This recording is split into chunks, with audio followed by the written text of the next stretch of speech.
সকালবেলা এসে দেখি কসকসা 500 টাকা লোড করে আছে। কয় টাকা? এখন আমার মধ্যে চিন্তা হচ্ছে আজকে কামই শেষ ভাই, সারাদিনে কামাই হয়ে গেছে, টাকাটা পকেটে রেখে দিলাম। দিয়া চিন্তা করলাম ইসলামের বিধান কি। মাথার ভিতরে আমার ভিতরে কাজ হচ্ছে, ইসলামের বিধান হলো আমরা জানি না তো, এরকম আমরা অনেক সময় কি করি, নিয়ে পকেটে তুলে রেখে। অনেকে আবার বলে যে তুলে নেওয়া ঠিক হবে না, তুলে নেওয়া বিপদ। অনেকে আবার ফতোয়া জারি করছে যে যদি 1 টাকা পরে পাও তাহলে ওই 1 টাকার সাথে আরো 1 টাকা যোগ করে 2 টাকা দেওয়া লাগবে। তাহলে আমি এখন 500 টাকা মানে 600 টাকা পাইছি আর কি, ওর ভিতরে আরো 100 টাকা ছিল, তাহলে 600 টাকা আমি তুলে নিলাম। নেওয়ার পরে এখন আমার দেওয়া লাগবে 500 টাকা ভাই। হুজুরের কামাই কম, কি বলে 1200 টাকা দেওয়া কি সম্ভব? তো যাই হোক, আমি এখন চিন্তা করলাম কি করা যায়। এখন যদি এই গারাক যদি না পাওয়া যায়, মানে এই টাকাওয়ালাকে যদি না পাওয়া যায়, তাহলে ইসলামের বিধান কি? ইসলামের বিধান হলো যে আপনি 1 টাকা পেয়েছেন, ওই 1 টাকা আপনাকে অন্তত কিছুদিন, কেউ বলেছেন 3 দিন, কেউ বলেছেন 7 দিন, কেউ বলেছেন 1 মাস, কেউ বলেছেন 1 বছর পর্যন্ত আপনার কাছে ওটা সংরক্ষিত রাখতে হবে যদি ওর গ্রাহক না পাওয়া যায়। যাই হোক, এরকম মতান্তর আছে। আপনি কি করবেন? ওই টাকাটা রেখে দিবেন, যদি গ্রাহক পাওয়া যায় যথাযথ উপযুক্ত প্রমাণ দিয়ে সেটাকে কি করবে, নিয়ে নিবে। আর যদি না পান তাহলে কি করবেন? এটা আল্লাহর ওয়াস্তে আপনি খরচ করে দিবেন। তবে আপনি খরচ করবেন এই শর্তে। কোন শর্তে? যে আমি এই 600 টাকা পেয়েছি, এই 1 টাকা পেয়েছি, এটা আমি দান করে দিলাম আল্লাহর ওয়াস্তে। কার ওয়াস্তে? আল্লাহর ওয়াস্তে দান করে দিলাম। যদি কোনোদিন কোনো কারণে কোনোভাবে কোনো কাল ভেদে যদি আমার জীবন দশায় কেউ যদি এরকম এই টাকার দাবি নিয়ে প্রমাণ দিয়া আসে, তাহলে আমি আবার তার টাকা তাকে ফেরত দিব। যেটা দান হলো হলো, আলহামদুলিল্লাহ বলে। আমায় ভালোবাসতো যারা, খবর পেয়ে আসবে তারা, দেখবে সেদিন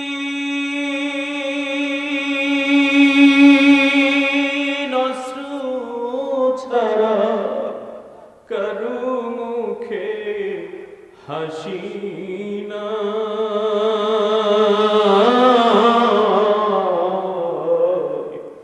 যেদিন আমার দম ফুরাবে এই দুনিয়ায়, আল্লাহুম্মা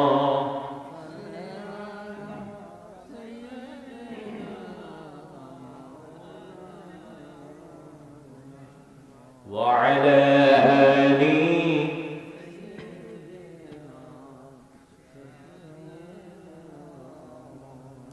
কেউ বা কাঁদবে বিলাপ করে, কেউ বা কাঁদবে মনে মনে, কেউ বা কাঁদবে বিলাপ করে, কেউ বা কাঁদবে মনে মনে, কেউ বা রবে পাথর হয়ে কান্নার ভাষা ভুলিয়া।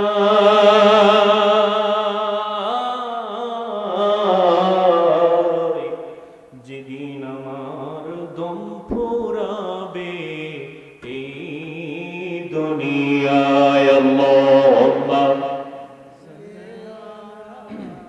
সমাধান চাও যদি জীবনে মরণে, ফিরে যাও খোঁজে না চোখ রাখো। বলেন বলেন, সমাধান চাও যদি জীবনে মরণে, ফিরে যাও খুঁজে না চোখ রাখো।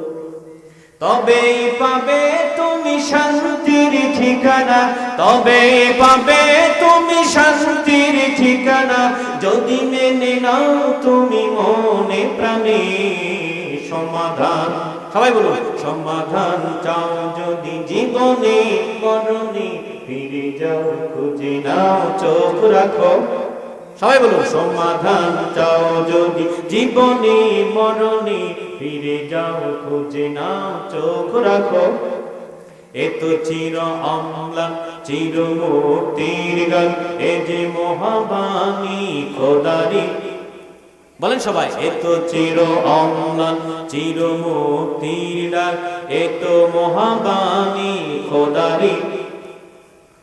এই দুনিয়া আর সেই দুনিয়া, এই দুনিয়া আর সেই দুনিয়া, মুক্তি পাবে তুমি দোজাহানে সমাধান।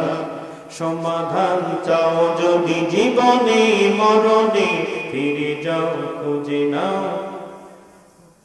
আল্লাহ আমাদের কবুল করুন, ধরে বলেন আমিন।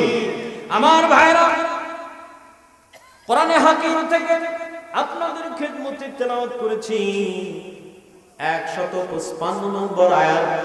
জায়াতে কারিমায় আল্লাহ রাব্বুল আলামিন এই বিশ্ববাসীদের ডাক দিয়ে বলছেন, আমার আল্লাহ তাআলা ঘোষণা দিয়েছেন, ওয়াহাদাল কিতাব ওয়াহাদা কিতাবুন আনসালনাহু মুবারাকুন ফাত্তাবিউহু ওয়াত্তাকু লাআল্লাকুম তুরহামুন। আমার আল্লাহ তাআলা জানায় দিলেন, এই কিতাব আমরা অবতীর্ণ করেছি যা বরকতময়, সুতরাং তোমরা কি করো, ফাত্তাবিউহু। এই হুজুমিটা আল্লাহর এই কোরআনকে বুঝাইছেন। যারা বলেন কাকে বুঝাইছেন? এই কোরআনের ইত্তেবা করো, এই কোরআন তোমরা অনুসরণ করো। এই কোরআন যদি তোমরা অনুসরণ করো, ওয়াত্তাকু, আর যদি তোমরা আল্লাহকে ভয় করো। যারা বলেন কাকে ভয় করো? আল্লাহকে ভয় করো। আল্লাহ রাব্বুল আলামিন জানায় দিলেন, লাআল্লাকুম তুরহামুন। যারা বলেন আল্লাহু আকবার।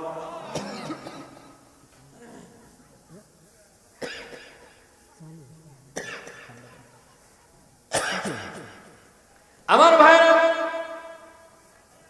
এই আয়াতে কারিমার ভিতরে আল্লাহ রাব্বুল আলামিন যে নাজিল করেছেন এই কোরআনকে, বলেন তো কে নাজিল করেছেন? মহান আল্লাহ নাজিল করেছেন। নাকি মক্কার কাফেররা বসেছিল, নাকি তারা ষড়যন্ত্র করলো কিভাবে মক্কা থেকে মদিনায় আক্রমণ করে সমূলে ইসলামকে উৎখাত করা যায়? যে ষড়যন্ত্র সেই সময় হয়েছিল, ষড়যন্ত্র হয়ে যাচ্ছে, কিয়ামত পর্যন্ত ইসলামের বিরুদ্ধে ষড়যন্ত্র, কোরআনের বিরুদ্ধে ষড়যন্ত্র থাকবে। কথা বলেন ঠিক কিনা? কিন্তু দুঃখের বিষয় হলো সত্য, এই কাফের বেঈমানেরা যতভাবে নবীকে কষ্ট দিয়েছে, যতভাবে দুঃখ দিয়েছে, যাতনা দিয়েছে, নিপীড়ন নির্যাতন করেছে, নির্যাতন নিষ্ঠুর চালিয়েছে, কিন্তু তারা সফল হতে পারে সহায় কে বলেন তো? সেই মহান আল্লাহ তাআলা এমন ভাবে সহায়তা করেছেন, আল্লাহর নবী সাল্লাল্লাহু আলাইহি সাল্লাম দিন প্রসারে এমন ভাবে অগ্রগামী হয়েছেন।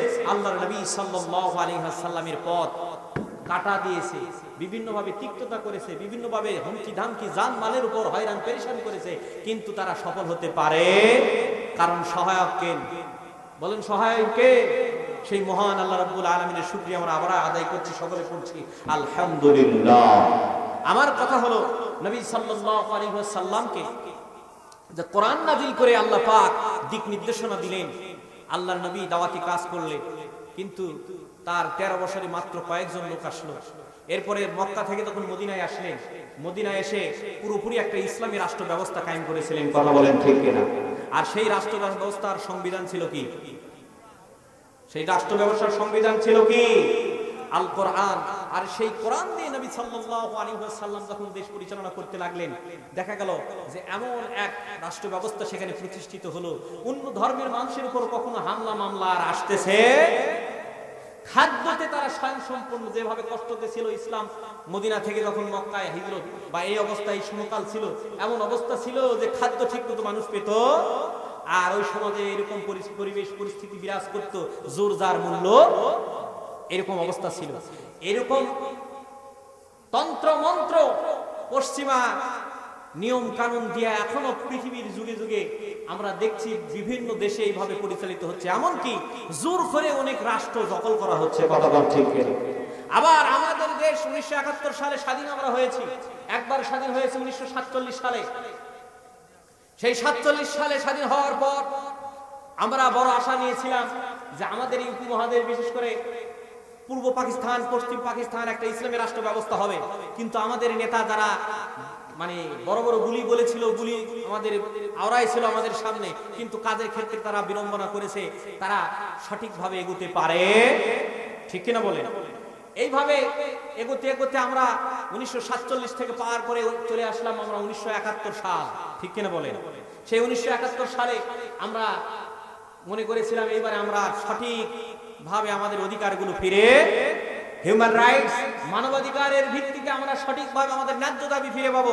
কিন্তু 1971 সাল থেকে আজ অবধি আমরা আমাদের এই জাতি সেই স্বপ্নই শুধু দেখে যাচ্ছে, কিন্তু সেই ফল আমরা ভোগ করতে পারছি, স্বাধীনতার সুখ আমরা পাচ্ছি না। ধরা যাবে না, ছোঁয়া যাবে না, বলা যাবে না কথা, জীবন দিয়ে পেলাম সারা আজব স্বাধীনতা। কথা কোন ঠিক কিনা? আমার ভাইরা, আমরা যদি আল্লাহ রাব্বুল আলামিনের গোলাম হতে পারি, আল্লাহ রাব্বুল আলামিনের মুত্তাকি বান্দা হতে পারি, আমরা যদি আল্লাহ যে বিধান দিয়েছেন এই বিধান যদি দিয়ে আমরা ব্যক্তি সমাজ রাষ্ট্র করতে পারি, তাহলে অবশ্যই আল্লাহ রাব্বুল আলামিন আমাদের পরিবারের মধ্যে নিরাপত্তা দিবেন, আমাদের পরিবারের মধ্যে শান্তি দিবেন, আমাদের রাষ্ট্রের ভিতরে শান্তি দিবেন, নিরাপত্তা দিবেন, খাদ্য আদার সব বিষয়ে আল্লাহ রাব্বুল আলামিন স্বয়ং সম্পূর্ণ করবেন। কথা বলেন ঠিক কিনা? আমার ভাইরা, আল্লাহ রাব্বুল আলামিন এই যে কিতাব আমাদের দিয়েছেন, নবী সাল্লাল্লাহু আলাইহি সাল্লাম মক্কার জীবনে এত চেষ্টা করেছেন, কিন্তু ইসলাম পুরোপুরি ভাবে প্রতিষ্ঠিত করতে পারেন নাই, শান্তির সমাজ প্রতিষ্ঠিত করতে পারেন নাই। আল্লাহর নবী আল্লাহর দিক নির্দেশনা অনুযায়ী মক্কা থেকে যখন মদিনায় হিজরত করলেন, যখন এই কোরআন দিয়া তিনি রাষ্ট্র ব্যবস্থা পরিণত করলেন, তখন রাষ্ট্রের ভিতরে চোর ছিল না, ডাকাত ছিল না, খুন খারাপি বন্ধ হয়ে গেল, নারীরা তাদের ইজ্জতটা পুরো গ্যারান্টি পেল, সব ধরনের মানুষ তাদের অধিকারগুলো বুঝে পেল। আজও যদি আমরা বাংলার মানুষ, এই পৃথিবীর মানুষ যদি এই কোরআন দিয়ে তাদের ব্যক্তি সমাজ রাষ্ট্র জীবনের সব ক্ষেত্রে সব জায়গায় পরিচালিত হয়, পরিচালিত করে, তাহলে শান্তি, নিরাপত্তা, খাদ্য, সম্মানের ব্যবস্থা করবেন কে? আমার ভাইরা, এই আয়াতে কারিমা যেটা আমি তেলাওয়াত করলাম, সূরা আনআম 6 নম্বর সূরার 155 নম্বর আয়াত, যে আয়াতে কারিমায় আল্লাহ রাব্বুল আলামিন বলছেন, ওয়া হাযা কিতাবুন আনজালনাহু মুবারাক, এই কিতাব আমি নাজিল করেছি বরকতময় করে, কল্যাণময় করে। শর্ত হলো দুটা, জোরে বলেন কয়টা? এই দুটা শর্ত যদি তোমরা পূরণ করতে পারো, তাহলে আমার তরফ থেকে তোমরা রহমত প্রাপ্ত হবে। জয় বন্না সুবহানাল্লাহ। এক নম্বর শর্ত হলো নবীজি সাল্লাল্লাহু আলাইহি সাল্লামকে উদ্দেশ্য করে, আমাদের উদ্দেশ্যে আল্লাহ রাব্বুল আলামিন কোরআনুল কারীম নাজিল করে দিয়ে বললেন, ফাত্তাবিউ,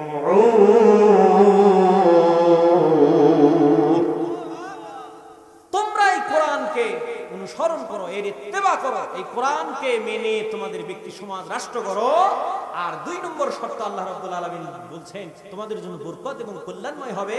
2 নম্বর শর্ত হলো নবীজি সাল্লাল্লাহু আলাইহি সাল্লামকে উদ্দেশ্য করে আমাদের জানায়া দেন, ওয়াত্তাকু, সব জায়গায় ভয় করবে কাকে? জোরে বলেন কাকে? সেই ভয়টা আছে, আল্লাহ আমার রব, ওই রবি আমার সব, দমে দমে তনু মনে তারি অনুভব। আল্লাহু আকবার। সব জায়গায় সব সময়, ঘুমাতে, উঠতে, বসতে, খাতে, নিতে, চলতে, ফিরতে, অফিস আদালতে, হাটে বাজারে, মাঠে ঘাটে, এমপি, মিনিস্টার, মেম্বার, চেয়ারম্যান, সব নীতিতে মানতে হবে, ভয় করতে হবে কাকে? এই দুটা শর্ত যদি আমরা ফলো করি, 1 নম্বর কি? এই কোরআন অনুসরণ করতে হবে। আর 2 নম্বর কি? আত্তাকু, আল্লাহকে ভয় করতে হবে। জোরে বলেন কাকে ভয় করতে হবে? তোমরা আল্লাহকে ভয় করো, তাহলে আল্লাহ পাক এখানে শর্ত দিচ্ছেন, লাআল্লাকুম তুরহামুন, আশা করা যায় তোমরা কি হবে? আল্লাহর তরফ থেকে রহমত প্রাপ্ত হবে। জোরে কোন সুবহানাল্লাহ। স্বাধীনতার পর থেকে আমরা এত নেতার বলি শুনেছি, এত কথা, এত ওয়াদা আমাদের দেওয়া হয়েছে, কিন্তু ভোটের পরে আর নেতার খবর পাওয়া যায়? ভোটের পরে পাওয়া যায় না। কেন? কি কারণে? এই যে এত সুন্দর একটা প্রতিষ্ঠান হয়েছে, আলহামদুলিল্লাহ, আশা করছি আগামীতে যেই আমাদের প্রতিনিধি নির্বাচিত হোক, আল্লাহ তাকে দ্বীনের জন্য, ইসলামের জন্য, বিশেষ করে কোরআনের জন্য, মানবতার কল্যাণের জন্য আল্লাহ পাক সর্বাগ্যে সুযোগ দিবেন। আমরা তার কাছে এটা প্রত্যাশা করছি যে আগামীতে যেন জাইয়ের এমপি আসে। কি বলে আমাদের এই যে কি বাজার বলে এটা, বড় পুকুরের বাজার, তাই না? এই পর্যন্ত পাকা রাস্তা আসছে, এই মাদ্রাসা পর্যন্ত যেন হয়ে যায়। বলেন ইনশাআল্লাহ, বলেন ইনশাআল্লাহ। সম্মানিত ভাইরা, আসেন আমি কালামে হাকিম থেকে যে আয়াতে কারিমা তেলাওয়াত করেছি, এর আলোকে কিছু কথা আপনাদের খেদমতে উপস্থাপন করতে চাই। তো এই যে আল্লাহ পাক বললেন যে দুটা বিষয়, একটা হলো অনুসরণ করা আর একটা হলো কি ভয় করা। কাকে? এই ভয় নাই বলেই তো আমাদের দেশে শান্তি প্রতিষ্ঠা হচ্ছে। যখন যাই ক্ষমতা যাচ্ছে, হ্যাঁ, যখন যাই সিয়ারে তখন থাকে গিয়ারে, কথা কম ঠিক কিনা? যখন যাই সিয়ারে তখন থাকে কিসে? গিয়ারে থাকে। আর বান্দা খুঁজে পাওয়া, এমপি হয় কাহালু চলে যায় ঢাকায়, আবার বিদেশে খোঁজ পাওয়া, এরকম যেন আগামীতে আর না হয়। আল্লাহ আমাদের কবুল করুন, জোরে বলেন আমিন। আমাদের সুখে দুঃখে সব জায়গায় যেন এই কোরআন আমরা মেনে আমাদের নেতাদেরকে আমাদের পাশে পাই। আল্লাহ কবুল করুন, জোরে বলেন আমিন।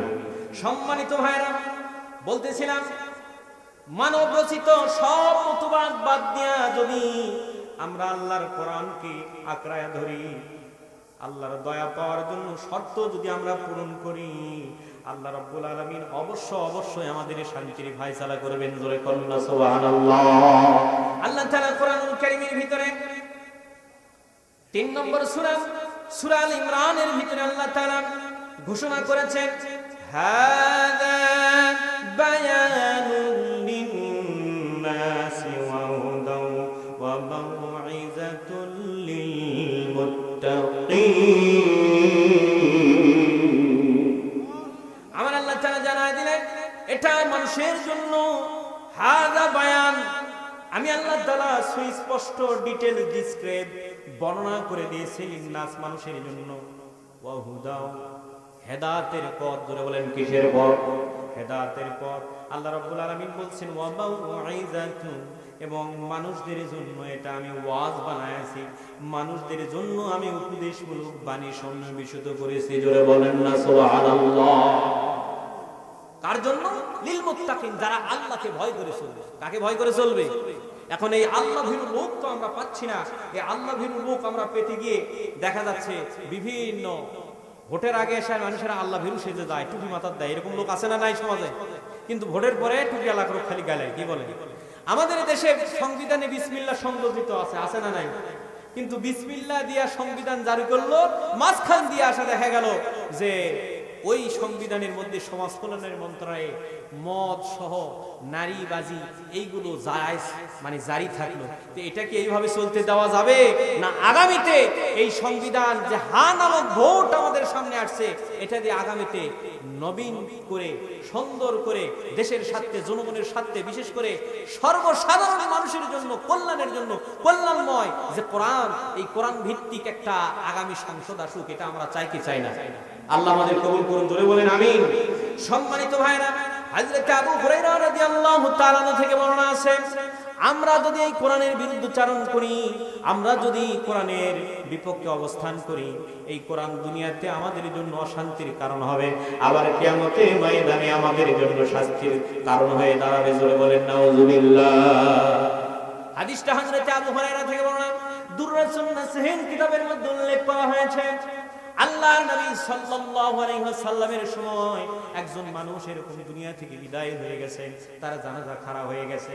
এই জানাজার সময় এই বান্দার জানাজা যখন করানো হবে, আল্লাহর নবীর ইমামতিতে পিছনে সাহাবায়ে কেরামরা, সাহাবায়ে আজমাইনরা দাঁড়ায় গেছে।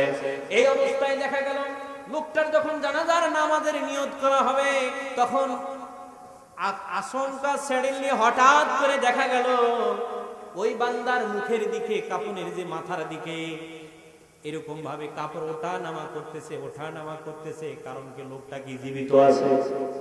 এটা অনুসন্ধানের জন্য আল্লাহর নবী সাল্লাল্লাহু আলাইহি ওয়াসাল্লাম হযরত আবু বকর রাদিয়াল্লাহু তাআলা আনহুকে যখন নির্দেশ দিলেন, হযরত আবু বকর যখন ওই কাফনের মাথার দিকের মোড়ানো যে কাপড়টা বাঁধা ছিল যখন খোলার পরে দেখেন ওই মাইয়াতের মুখের দিকে একটা কালো কুসকুসে বিষধর সাপ এইভাবে দংশন করছে আর দংশন করছে। তার রক্তগুলো চুষে চুষে খাচ্ছে, মরা মানুষের জমাট বাঁধা রক্তগুলো টপ টপ পড়ছে, ওখান থেকে চুষে চুষে খাচ্ছে, আর তার মুখের গোস্তগুলো এইভাবে চুষে চুষে এরকম ভাবে সে খেয়ে নিচ্ছে। জোরে কন্না নাউযুবিল্লাহ। তো সাপ, এখন যদি এখানে একটা সাপ বাড়ায়, হুজুর ওয়াজ করছে করুক, আমরা বাড়ির দায়া কি বলেন তাই হবে না? একটা সাপ বেরোলে কি আমরা থাকবো ভাই? যারা একটু সাহসী আছেন তারা হয়তো কোন সাপটাকে কিভাবে মারা যায়। তো হযরত আবু বকর রাদিয়াল্লাহু তাআলা আনহু উনি কি করলেন? ওই সাপটাকে মারার জন্য উদ্যত হয়েছে। মারার জন্য যখন প্রস্তুতি নিচ্ছে, হঠাৎ করে ওই সাপ মানুষের মতো কালেমা পড়ছে, আশহাদু আল্লা ইলাহা ইল্লাল্লাহু ওয়াহদাহু লা শারীকা লাহু ওয়া আশহাদু আন্না মুহাম্মাদান আবদুহু ওয়া রাসূলুহু। সবাই একটু জিকির করেন লা ইলাহা ইল্লাল্লাহ।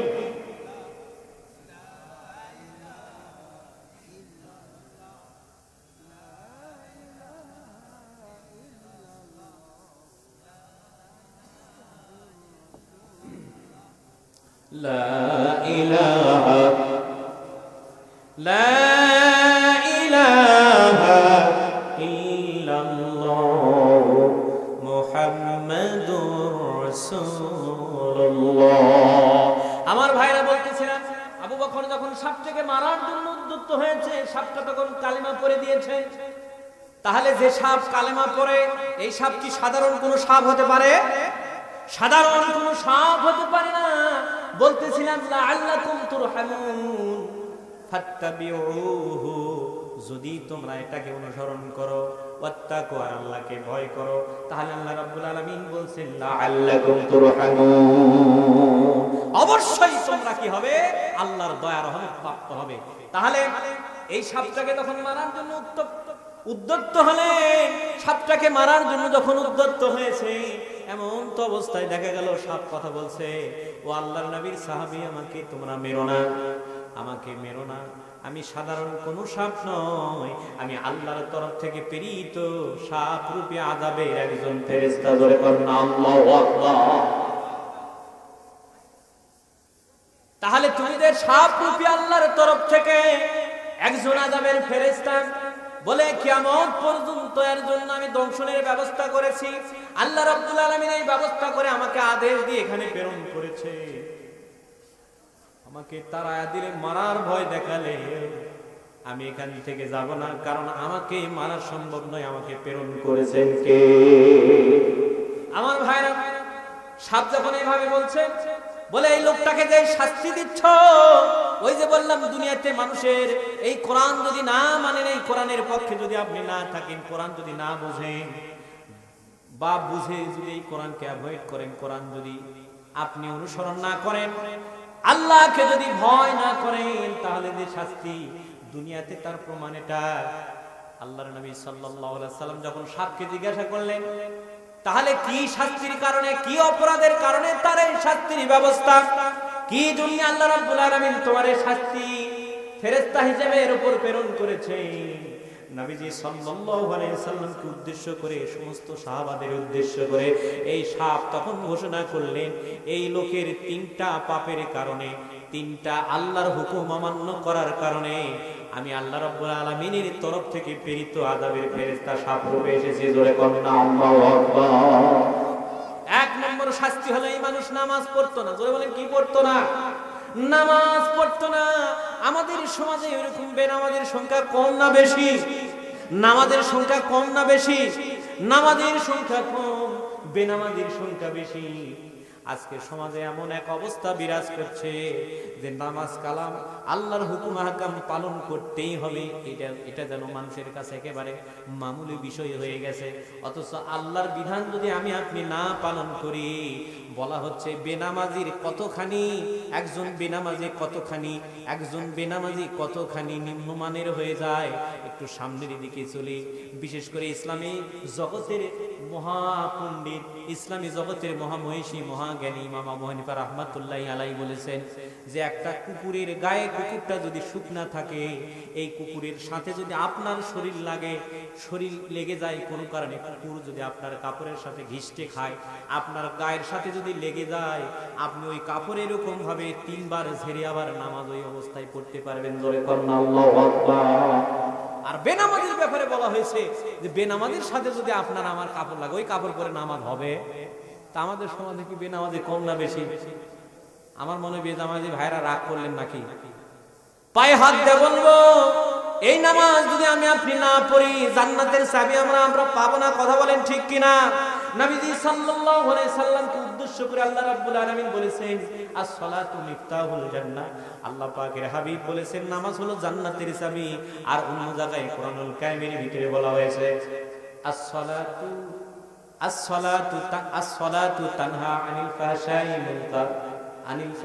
ওয়াল মুনকার, যে নামাজ অবশ্যই ইন্নাস সালাতা তানহা আনিল ফাহশাই ওয়াল মুনকার, নামাজ মানুষদেরকে অন্যায় অশ্লীল ব্যবহারের কাছ থেকে ফিরায় রাখে। কথা বলেন ঠিক কিনা? আমরা যদি জনগণ নামাজি হই তাহলে আমাদের নেতারা নামাজি হবে। কথা বলেন ঠিক কিনা? আমরা যদি নামাজি নেতা নির্বাচন করি তাহলে সংসদে নামাজি লোক যাবে, আর সংসদে যখন নামাজি লোক যাবে সংসদে নামাজ ভিত্তিক ইসলামী রাষ্ট্র ব্যবস্থা কায়েম করবে, নামাজের হুকুম জারি করবে। কথা বলেন ঠিক কিনা? সুতরাং যারা নামাজি এই সমস্ত লোকদের পক্ষে আমরা থাকতে চাই কি চাই না? আল্লাহ আমাদের কবুল করুন, জোরে বলেন আমিন। সম্মানিত ভাইরা, তাহলে 1 নম্বর ওই লোকের অপরাধ হলো নামাজ পড়ে না। 2 নম্বর অপরাধ হলো লোকটার উপর যাকাত খরচ ছিল, ধনী লোক ছিল, কিন্তু সে যাকাত দিত না। ফাত্তাবিউহু, নামাজ পড়া কার হুকুম বলেন তো? যাকাত দেওয়া কার হুকুম? যাকাতের হুকুম আল্লাহই কোরআনে করেছেন, নামাজের হুকুম এই কোরআনে আল্লাহ করেছেন। কথা বলেন ঠিক কিনা? তাহলে 1 নম্বর হলো নামাজ পড়ে না, ওর অপরাধ কি? 2 নম্বর অপরাধ হলো সে না যাকাত দেয়। আর 3 নম্বর হলো এই যে আলিম ওলামা যে কোরআন হাদিসের কথা বলে এগুলো সে শোনে। তাহলে এই শ্রেণীর লোক আমাদের সমাজে কম না বেশি? তাহলে আমার মধ্যে যদি এই বদগুণ থাকে তাহলে সেটাকে আমি পরিবর্তন করা দরকার আছে না নাই? দরকার আছে না ভাই? তাহলে এইখান থেকে আমাদের এই শিক্ষাটা আমরা পেলাম যে এই যে আলিম ওলামার কথা, আলিম ওলামা যে কথা বলবে কোরআন থেকে বলবে। কথা বলেন ঠিক কিনা? আলিম ওলামা যে কথা বলবে হাদিস থেকে বলবে। কথা বলেন ঠিক কিনা? এই লোকটার অপরাধ হলো 3টা। জোরে বলেন কয়টা? 1 নম্বরে আমরা পেলাম লোকটা নামাজ পড়তো না, 2 নম্বরে হলো এই লোকটা যাকাত দিত না, আর 3 নম্বরে হলো এই লোকটা আলিম ওলামার কথা শুনতো না। এই 3টা অপরাধে সে অপরাধী। এরকম অপরাধ আমাদের ভিতরে আছে নাকি? একটু চিন্তা করে দেখেন তো ভাই। আজকে আলিম ওলামা যেদিকে আমরা নাই, আমরা আছি না? আল্লাহ কবুল করুন, জোরে বলেন আমিন। আলিম ওলামা যেখানে আমরা থাকবো, নারে তাকবীর, আল্লাহ আমাদের কবুল করুন, জোরে বলেন আমিন। সম্মানিত ভাইরা, আসুন আজকে আমরা আলিম ওলামাকে শুধু জিজ্ঞাসা করি, কোন মাসলা নিয়ে গন্ডগোল হয়েছে, ঝামেলা বাজছে, হুজুরক দেখলে মাসলার কথা জিজ্ঞাসা করি। ওই যে আমাদের সমাজে একটা কথা প্রচলন আছে যে নাপিত দেখলে লোক, নাপিত দেখলে নোক, এরকম কথা বলে না ভাই? তো হুজুর দেখলে খালি মাসলা জিজ্ঞাসা করে। কি জিজ্ঞাসা করে? ওই মানে না, কিন্তু মাসলা জিজ্ঞাসা করে। ইমাম আবু হানিফার সময় একটা ঘটনা আসছে কিতাবের মধ্যে, লাআল্লাকুম তুরহামুন ফাত্তাবিউহু, এই কোরআনকে যে অনুকরণ করতে হবে, ওয়াত্তাকু, আল্লাহকে যে ভয় করতে হবে, এই জন্য আমরা অগ্রগামী হই না। এই জন্য আমি কোনোদিন জিজ্ঞাসা করি না, মানুষের কাছে গল্প দেই যে আমার ছেলেটা ম্যাজিস্ট্রেট হয়েছে, আমার ছেলেটা বড় ডাক্তার হয়েছে, বড় ইঞ্জিনিয়ার হয়েছে, আমার ছেলেটা মাসে 2 লক্ষ টাকা ইনকাম করে, আমার ছেলে 5 লক্ষ টাকা ইনকাম করে। কোনোদিন বলি না যে হুজুর আমার ছেলেটা নামাজ পড়ে না, হুজুর একটু দেখা হলে দয়া করে একটু ছেলেকে একটু বুঝাবেন, হুজুর আমার ছেলের জন্য একটু দোয়া চাই হুজুর। এই কথা কোনোদিন বলে না যে আমার ছেলেটা নামাজি হোক। কথা কি বোঝা আসছে? ওই ছেলে যখন টাকাওয়ালা, বাড়িওয়ালা, গাড়িওয়ালা হয়, বৌসল পেয়ে যায়, তখন কিন্তু অনেক সময় বাপ মাকে ভুলে যায়। এরকম সমাজ আমরা অহরহ দেখছি না ভাই? অহরহ দেখছি। সম্মানিত ভাইরা, তো ইমাম আবু হানিফা রাহিমাহুল্লাহর সময় একটা ঘটনাটা হলো একটা লোক ছাগল পালতো। জোরে বলেন কি পালতো? আর কুকুর পালতো। আমাদের অনেকের বাড়িতে কিন্তু ছাগল কুকুর থাকে না ভাই? ভাত খাওয়ার পরে এখন ভাত অন্তত কুকুরের কাছে দেই, দেখবেন ওই কুকুর কিন্তু ওই খাবার খেয়ে কি করে না, না শুকরে যায় না, ওই বাড়িতেই থাকে, রাত জেগে পাহারা দেয়। নতুন আনাগোনা হলে, নতুন মানুষের আনাগোনা হলে, নতুন কেউ আসলে কি করে, তাকে তাড়া করে, ঠিক কিনা বলে? আবার বাড়িওয়ালা যদি বলে একবার যে ওই আমার বন্ধু হয়, ওই আমার আত্মীয় হয়, এই চুপ থাক, কুকুর আর ভোগে। কুকুরের যে কৃতজ্ঞতা আছে, মানুষের এই কৃতজ্ঞতা কিন্তু মানুষের মধ্যে বিরাজ করছে না। কথা বলেন ঠিক?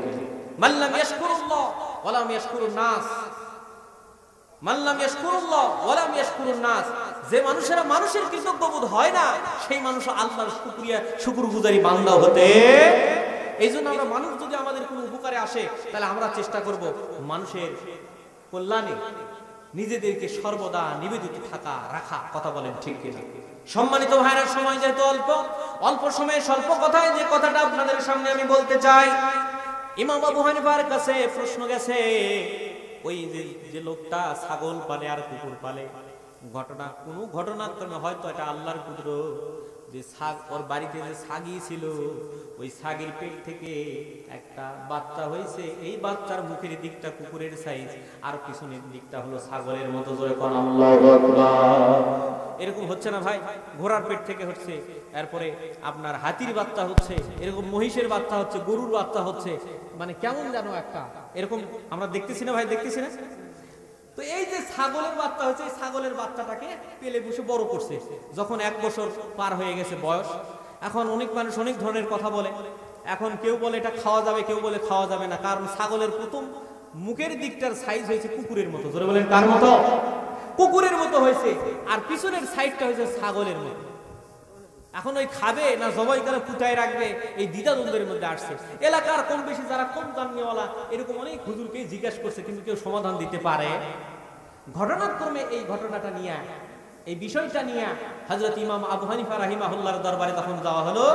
ইমাম আবু হানিফা বলছেন যে তুমি একটা কাজ করবা। ইমাম আবু হানিফা সমাধান দিচ্ছেন, একটা কাজ করবা। কি সেই কাজ? কাজটা হলো তুমি না মুসলিম দাবি করবেন আপনার বিবির নীতিতে কোরআন মানবেন না, মুসলিম দাবি করবেন আপনার মেম্বার নীতিতে কোরআন মানবেন না, মুসলিম দাবি করবেন আপনার চেয়ারম্যান নীতিতে কোরআন মানবেন না, মুসলিম দাবি করবেন আপনার এমপি নীতিতে কোরআন মানবেন না, মুসলিম দাবি করবেন আপনার রাষ্ট্রনীতিতে কোরআন মানবেন না। ওই রকম মুসলমানের আমাদের দরকার নাই। কথা বলেন ঠিক কিনা? সম্মানিত ভাইরা, কোরআন যদি আসে, কোরআনের রহমত, আল্লাহর রহমত পাওয়ার জন্য শর্ত দুটো, যে শর্তের উপর ডিপেন্ড করে আজকের আলোচনা চলছে। আলোচনার 1 নম্বর শর্ত বলেছি ফাত্তাবিউহু, এই কোরআনকে অনুসরণ করতে হবে। কাকে অনুসরণ করতে হবে? এই কোরআনকে অনুসরণ করতে হবে। তারপরে শুধু অনুসরণ করলে হবে না, আপনি কোরআনও মানবেন আবার দুর্নীতি করবেন, কোরআনও মানবেন চুরি করবেন, কোরআনও মানবেন জেনাও করবেন। এই জন্য আল্লাহ পরের আয়াতে, এই আয়াতের পরের অংশ বলছে ওয়াত্তাকু, ভয় করতে হবে কাকে? সম্মানিত ভাইরা, ইমাম আবু হানিফা রাহমাতুল্লাহ বলছে বাড়িতে যাই এবারে ডাঙ্গা লাগাও, এমন ডাং মারবা যাতে ওটা যেন চিৎকার পারে। যদি ওটা কুকুরের মতো চিৎকার পারে তাহলে বুঝে নিবে এটা কুকুরের ছানা, আর যদি এটা ছাগলের মতো ভ্যা ভ্যা করে তাহলে বুঝে নিবেন এটা হলো ছাগলের। যদি ছাগলের মতো ভ্যা ভ্যা করে তাহলে তুমি ওটা জবাই করে খেতে পারবা, আর যদি কুকুরের মতো ঘেউ ঘেউ করে, কুকুরের বাচ্চার মতো চিল্লা পাল্লা করে, তাহলে তুমি ওটা খেতে পারবা। সম্মানিত ভাইরা, অনেক লোভী মানুষ আছে আমাদের এই জীবনে। আমি হুজুর বলে যে আমার মধ্যে লোভ নাই তা নয়, আমার মধ্যে কিন্তু লোভ আছে। আজকের একটা ঘটনা বলি। সকালবেলা জানেন আমার ছোটখাটো একটা ব্যবসা প্রতিষ্ঠান আছে, সকালবেলা এসে দেখি কসকসা 500 টাকা লোড করে আছে। কয় টাকা? এখন আমার মধ্যে চিন্তা হচ্ছে আজকে কামই শেষ, সারাদিনে কামাই হয়ে গেছে, টাকাটা পকেটে রেখে দিলাম। দিয়া চিন্তা করলাম ইসলামের বিধান কি। মাথার ভিতরে আমার ভিতরে কাজ হচ্ছে, ইসলামের বিধান হলো আমরা জানি না তো, এরকম আমরা অনেক সময় কি করি, নিয়ে পকেটে তুলে রেখে। অনেকে আবার বলে যে তুলে নেওয়া ঠিক হবে না, তুলে নেওয়া বিপদ। অনেকে আবার ফতোয়া জারি করছে যে যদি 1 টাকা পরে পাও তাহলে ওই 1 টাকার সাথে আরো 1 টাকা যোগ করে 2 টাকা দেওয়া হবে। তাহলে আমি এখন 500 টাকা মানে 600 টাকা পাইছি আর কি, ওর ভিতরে আরো 100 টাকা ছিল। তাহলে 600 টাকা আমি তুলে নিলাম, নেওয়ার পরে এখন আমার দেওয়া লাগবে 500 টাকা। ভাই হুজুরের কামাই কম, কি বলে 1200 টাকা দেওয়া কি সম্ভব? তো যাই হোক, আমি এখন চিন্তা করলাম কি করা যায়। তা আমি চিন্তা করলাম যে আমার পাশের 2 দোকানদারকে বলি, পাশের 2 ভাইদেরকে বলি। তো এই যে আমাদের সোনালী প্যালেস, সোনালী ফসল, তৈবর হাদি সাহেব আছেন, অনেক ভাইরা ছিলেন, যেহেতু পাশের গ্রাম, কি বলে। তো আমি আগে ওই মজিদ ভাইকে, আব্দুল মজিদ ভাইকে জিজ্ঞাসা করলাম, ভাই এরকম ঘটনাটা আপনার কারো করছে নাকি? তো বলতেছে ভাই কি, আমি আগে বলছি কিছু হারাইছে নাকি? তো বলছে কি হারাইছে ভাই বলে। তো আমি বললাম যে টাকা পয়সা বারে। তো কত কয় টাকা? আমি যদি বলি তাহলে যদি আপনি বলেন যে আমার টাকা, আরে ভাই না নিব না, আমার নয় তো। তো বলতেছে ভাই হয়তো কেউ বিছুন নিবার যায়া, তো আপনাদের এলাকার যদি কেউ যেয়ে থাকে, যথাযথ প্রমাণ দিতে পারে যে আমার 1 টাকা এই টাকা ছিল, তাহলে আমি দিয়ে দিব ইনশাআল্লাহ। এখন যদি এই গারাক যদি না পাওয়া যায়, মানে এই টাকাওয়ালাকে যদি না পাওয়া যায়, তাহলে ইসলামের বিধান কি? ইসলামের বিধান হলো যে আপনি 1 টাকা পেয়েছেন, ওই 1 টাকা আপনাকে অন্তত কিছুদিন, কেউ বলেছেন 3 দিন, কেউ বলেছেন 7 দিন, কেউ বলেছেন 1 মাস, কেউ বলেছেন 1 বছর পর্যন্ত আপনার কাছে ওটা সংরক্ষিত রাখতে হবে যদি ওর গ্রাহক না পাওয়া যায়। যাই হোক, এরকম মতান্তর আছে। আপনি কি করবেন? ওই টাকাটা রেখে দিবেন, যদি গ্রাহক পাওয়া যায় যথাযথ উপযুক্ত প্রমাণ দিয়ে সেটাকে কি করবে? নিয়ে নিবে। আর যদি না পান তাহলে কি করবেন? এটা আল্লাহর ওয়াস্তে আপনি খরচ করে দিবেন। তবে আপনি খরচ করবেন এই শর্তে। কোন শর্তে? যে আমি এই 600 টাকা পেয়েছি, এই 1 টাকা পেয়েছি, এটা আমি দান করে দিলাম আল্লাহর ওয়াস্তে। কার ওয়াস্তে? আল্লাহর ওয়াস্তে দান করে দিলাম। যদি কোনোদিন কোনো কারণে কোনোভাবে কোন কাল ভেদে যদি আমার জীবন দশায় কেউ যদি এরকম এই টাকার দাবি নিয়ে প্রমাণ দিয়া আসে, তাহলে আমি আবার তার টাকা তাকে ফেরত দিব। যেটা দান হলো হলো, আলহামদুলিল্লাহ বলে। ইসলামের বিধান কি খারাপ না ভালো? উত্তম না নরমাল? তো সেই ইসলাম, এই উত্তমের কথা বলেছেন কে? জোরে বলেন কে? আল্লাহ বলেছেন যে ইন্না আনজালনাহু, নিশ্চয়ই আমি এটা নাজিল করেছি মুবারাক, বরকতপূর্ণ করে। আল্লাহু আকবার বলেন। নারে তাকবীর, লিল্লাহি তাকবীর। আল কোরআনের আলো, প্রধান মেহমানের আগমন, নারে তাকবীর। সম্মানিত ভাইরা, তো আল্লাহ পাক, আল্লাহর রহমত, লাআল্লাকুম তুরহামুন, যে আয়াতে কারিমা আমি তেলাওয়াত করেছি, এই আয়াতের আলোকে শর্ত হলো 2টা। জোরে বলেন কয়টা? একটা হলো কি? ফাত্তাবিউহু, এই কোরআনকে ইত্তেবা করতে হবে, অনুসরণ করতে হবে সব জায়গায়। কোন জায়গায়? কোন জায়গায়? 2-1 ভাই বলতেছে, মনে হয় রাগ করে আছেন নাকি? সব জায়গায় অনুসরণ করতে হবে। আর ওয়াত্তাকু, শুধু অনুসরণ করলে হবে না যে আমি কোরআন জানি, মদিনার ইসলাম দেয় এবারে বাংলাদেশ কায়েম হবে ইনশাআল্লাহ, কি বলেন? কিন্তু আমি চুরি বাটপারি দুর্নীতি এইগুলো করবো, এরকম হলে হবে? ওয়াত্তাকু, ভয় করতে হবে কাকে?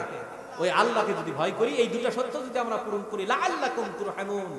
আমি যে ওই যে যুদ্ধের কিছু কাহিনী উপস্থাপন করতে চাইছিলাম, কিন্তু আমি সময় সাপেক্ষে উপস্থাপনে যেতে পারলাম না। আমাদের সাহায্যকারী কে? বদর যুদ্ধে 1000 লোক, কিন্তু মুনাফিক এক ধরনের কেটে পড়লো, মুসলমানের পক্ষে থাকলো মাত্র 300 কয়জন? সংখ্যা দিয়া বিজয় হবে না, বিজয় হবে কার হাতে? বিজয় দিবেন কে? তো কেটে পড়লো, মুসলমানের মন আরো ভেঙে গেল। ওরা মানে কুরাইশ বাহিনী, কাফের বাহিনীরা হলো 1000, এর মধ্যে 700 জন হলো অশ্বারোহী, 700 তরোয়াল, 700 ঘোড়া। আর মুসলমানের মাত্র 2টা ঘোড়া, 2টা তলোয়ার। কয়টা ঘোড়া ভাই? আর ওরকে কত? আর ওরা প্রশিক্ষণ প্রাপ্ত যোদ্ধা, কিন্তু বিজয় দিয়েছেন কে? আল্লাহর রহমতের ফেরেশতা। আল্লাহ 5000 ফেরেশতা নাজিল করে সেই বদর প্রান্তের বিজয় দিয়েছেন। জোরে বলেন আল্লাহু আকবার। তো বিজয় আসবে তাকওয়ার ভিত্তিতে। আর লাআল্লাকুম তাত্তাকুন, আল্লাহ এই যে আসতেছে কিছুদিন পরে রোজা, আল্লাহ পাক আমাদেরকে যেন কোরআন হাদিস বুঝে আগামীর দেশ জাতি মানবতা, আমাদের পারিবারিক, রাষ্ট্রীয় সকল ক্ষেত্রে সব জায়গায় আল্লাহর কোরআন মেনে আমরা যেন দিনের পথে অটুট থেকে বাকি জিন্দেগি পাড়ি দিতে পারি। এবং এই কোরআন যাতে আমাদের পক্ষে কিয়ামতের ময়দানে, যে হাদিসে কারিমা তেলাওয়াত করেছি, আরেকটা আয়াত তেলাওয়াত করেছিলাম যেখানে আমি যেতেই পারলাম না, আল্লাহ পাক যেন এই কোরআন এমন ভাবে আমল করার তৌফিক দেন যাতে করে কিয়ামতের ময়দানে যাতে আমরা এই কোরআন আমাদের পক্ষে সুপারিশ করে আল্লাহর জান্নাতে নিয়ে যাই। জোরে কোন আমিন।